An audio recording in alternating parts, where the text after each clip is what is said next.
Hello again, my friends, and welcome to SCLC Today TV. I'm your host, Maynard Eaton, but of course, our president and CEO, Dr. Charles Steele Jr., is with us. Dr. Steele is only one issue this week, the verdict in the George Floyd trial against Derek Chauvin. Your thoughts? Were you surprised, sir? Not surprised, and I'm very optimistic about the future. Anyone with a heart, Mr. Eaton, in terms of the jury, anyone who's a Christian and confess to know the Lord, and this type of embeddedness of racism is limited when you get right down to the fact of people understanding the impact and the decision that must be made. As Dr. King always said, it's always right to do what's right. And people are human, but it goes back to what you were saying, and I'm gonna let you get into that with the young lady, I think Darnella Frazier. Had it not been for that young lady, and I think she's approximately 17 years of age or whatever, and this young lady had the courage, Yes, sir. and the motivation to know that something is going on, and I have a responsibility to be motivated that eliminated the fearfulness. You know, there's a lot of fear when African American Black folks, male or female, get around the law enforcement aspect of our society.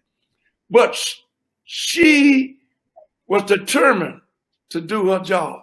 If we had more people, and she's not really considered an adult as of yet, if we had more people who would stand and be committed because it's the right thing to do and put her life at stake, you know, yes.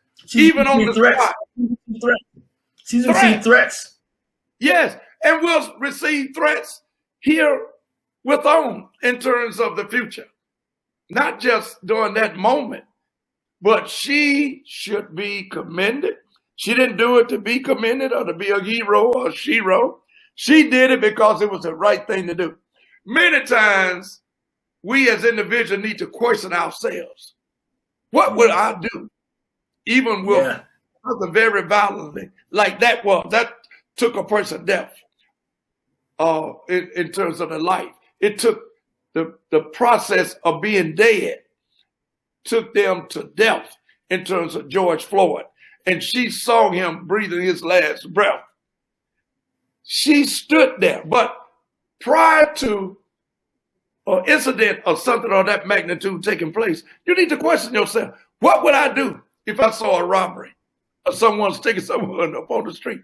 You're talking about pre-vision that you're a step or two away and someone getting beat up like that Asian lady, the Asian young lady week before last in New York. What did the young man do that was security for the establishment? I think it was an apartment that he was watching, I think, the wonders of some form of cleanup at the time, assisting someone at that particular time. What did he do when he saw the Asian lady knocked down? He closed the door and got away from the incident. Right. You have to be like a fireman. You don't run from the fire, you run to the fire. And I commend Ms. Frazier. Did a great job.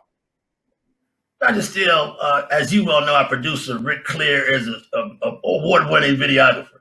I've been a newsman all my life. We were both saying how courageous it was and how award-winning that performance was for a teenager who doesn't do that as a profession. She just has a cell phone, but she did not worry. She kept the phone right there on his face. All the commotion going around her, she was steadfast. And I think she should be applauded, commended, and awarded. I agree. You know, many times when everyday citizens get their camera out, and I've seen videos that didn't make the news that folks send me and say this police officer threatened them. I had an incident in a small town in Georgia 2 months ago. Someone sent me the video where this young lady was videoing this officer, and what he said, if you don't stop videoing me, I'm going to take you to jail. She didn't stop. She said, well, take me to jail. But she sent me the video. They will threaten you. They would denigrate you. Like the officer that was in Virginia and the lieutenant who was currently in the Army, in the service. And he said, I'm afraid to get out of my car. And the police officer said, you should be, because if you get out, I'm going to do this to you. I'm going to be violently to you. You should be afraid. What kind of police officer will have that kind of mentality? And I'm sure she had some threats from the bystanders, because everyone standing there was not for doing the right thing, particularly those 2 or 3 police officers who will be going on trial, supposedly in August.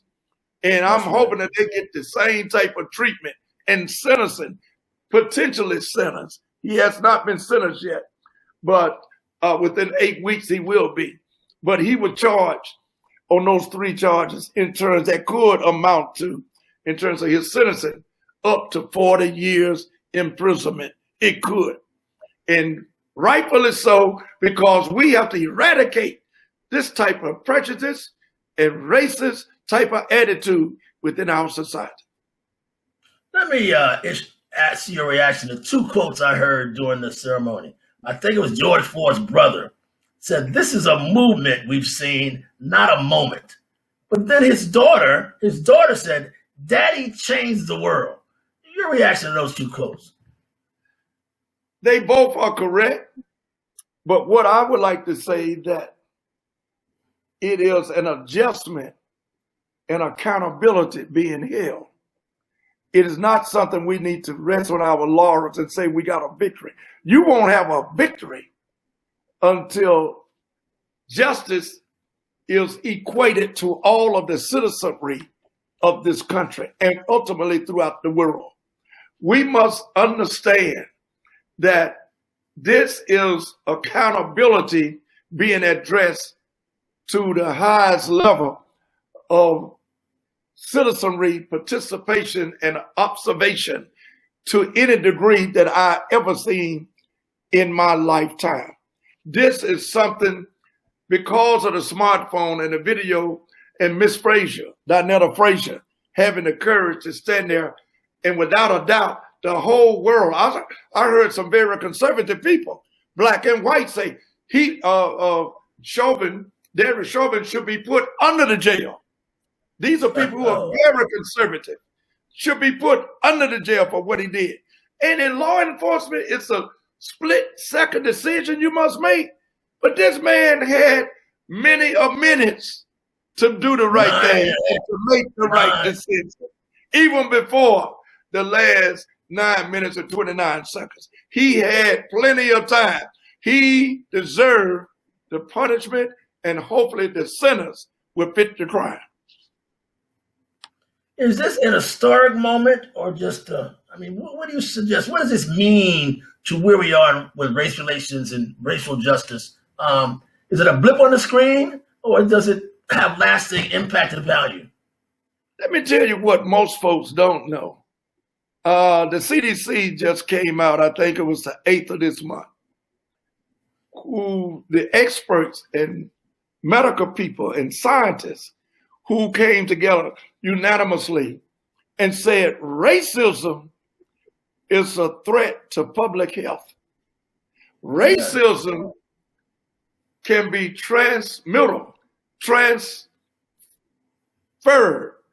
to the next generation through DNA because of the makeup of the mindset and the chemistry of the hatefulness that racism brings about to an individual. It can be transmitted to the next generation. Thank God for that report. The DNA of a racist individual can be transmitted to the offspring of that individual. Charles Steele didn't say that. That came from CDC.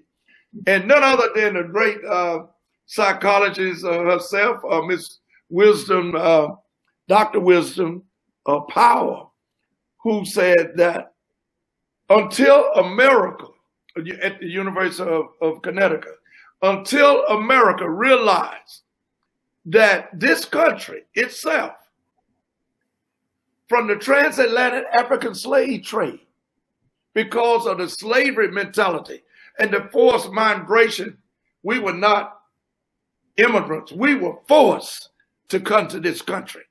Because of that transatlantic African slave trade experience, this country would never relieve or remove itself from the tension of racism until we all are healed from the transatlantic African slave trade. That comes from the experts. And how long have we been saying this? For many of years. And it's finally been researched and documented that racism is transmittable, it's transferable, and it's also in the DNA for the next generation. So funny you mentioned that.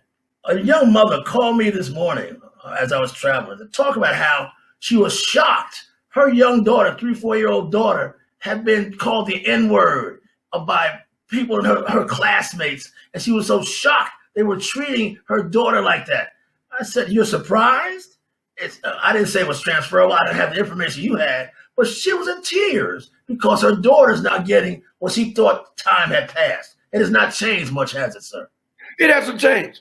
And it never will change until we start the conversation of healing. It's just like a slow death. It's just like COVID-19. You got COVID racism.